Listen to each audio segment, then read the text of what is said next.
My dear brothers and sisters in the risen Lord, ordinary time, week 5, Monday. Napoleon said, the nature of Christ's existence is mysterious, but this mystery means the want of man. The aim of every Christian must be to know, to love, to follow, to worship, and to proclaim Jesus Christ as my Lord and my God. Richard of Chichester very beautifully summarized in his prayer thus: to know Christ more clearly, to love him more dearly, and to follow him more nearly. And we may further add, to worship him more faithfully and to proclaim him more fearlessly. In today's gospel, when Jesus passed through the lands of Gennesaret, people flocked to seek him in order to receive blessings and healings from him. Wherever Jesus went, he did good to the people. To receive his blessings, people did two things. First one, they knew about him. The people of Gennesaret were a people filled with faith. They had heard about Christ before and they knew him.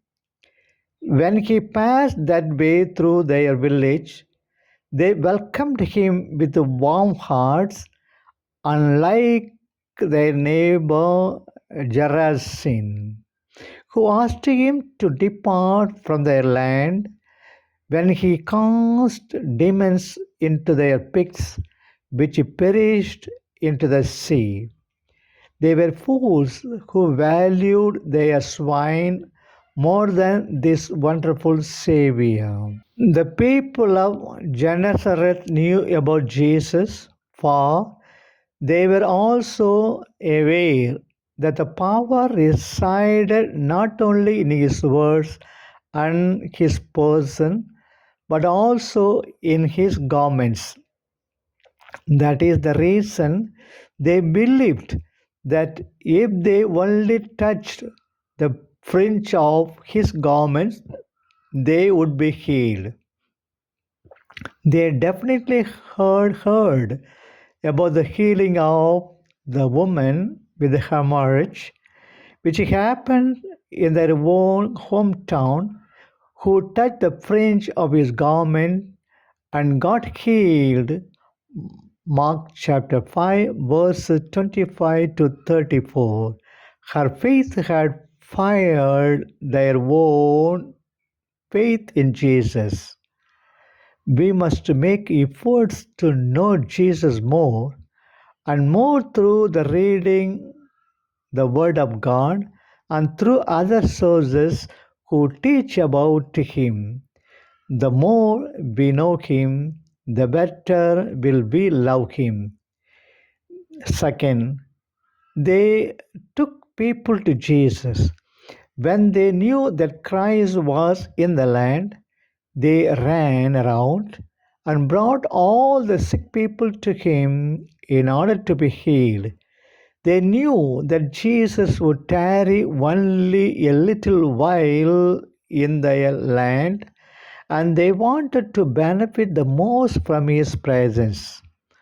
All those who knew about him came to him.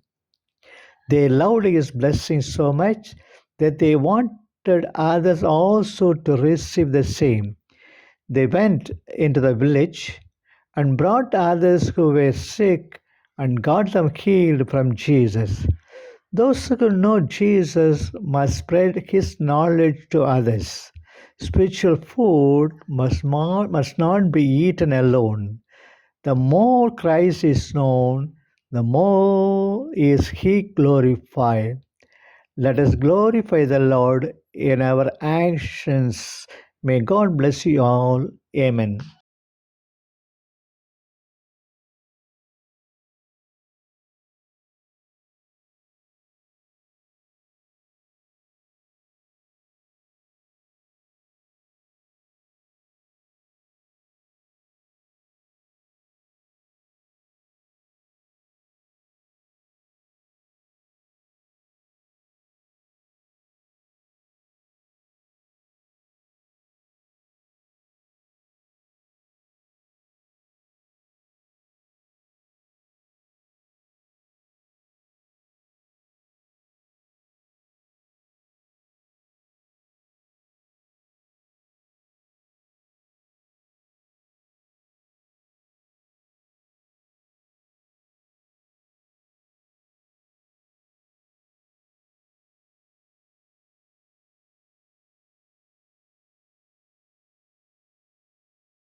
உயிர்த்த ஆண்டவர் இயேசு கிறிஸ்துவில் எனக்கு மிகவும் பிரியமான சகோதர சகோதரிகளை, பொதுக்காலம் 5ஆம் வாரம் திங்கள். உடன்படிக்கை பேழையை எருசலேம் கோவிலுக்கு கொண்டு வந்து கோயிலை ஆண்டவருக்கு திருநிலைப்படுத்தியது இன்றைய வாசகத்தின் கருத்தாய் அமைகிறது. உடன்படிக்கை பேழையின் மகிமை. உடன்படிக்கை பேழை ஆண்டவரின் கட்டளைகள் எழுதப்பட்ட 2 கற்பலகைகளை கொண்டது. அப்பேழையின் மேற்பலகை இரக்கத்தின் இருக்கை என அழைக்கப்பட்டது. விடுதலை பயணம் 25:17, லேவியர் 16:14. பரிகார திருநாள் சமயத்தில் மேல் மூடியில் இரத்தம் தெளிக்கப்பட்டு மக்கள் தங்கள் பாவங்களிலிருந்து விடுதலை பெற்றனர். எனவே இது பரிகார சாதனம் எனவும் அழைக்கப்பட்டது. லேவியர் 16. உடன்படிக்கை பேழையை சாலமோன் எருசலேம் தேவாலயத்திற்கு கொண்டு வந்தது. இறைவன் அவரது இரக்கம் எருசலேம் தேவாலயத்திலிருந்து செயல்பட வேண்டும் என்பதற்காக எனலாம். இன்றும் நமது தேவாலயங்களில் திருவருட்சாதனங்கள், திருவழிபாடு, திருப்பலி வழியாக இறைவன் செயல்படுகிறார். இன்று நம்மிடையே உடன்படிக்கை பேழையாக திகழ்வது திவ்ய நற்கருணையே.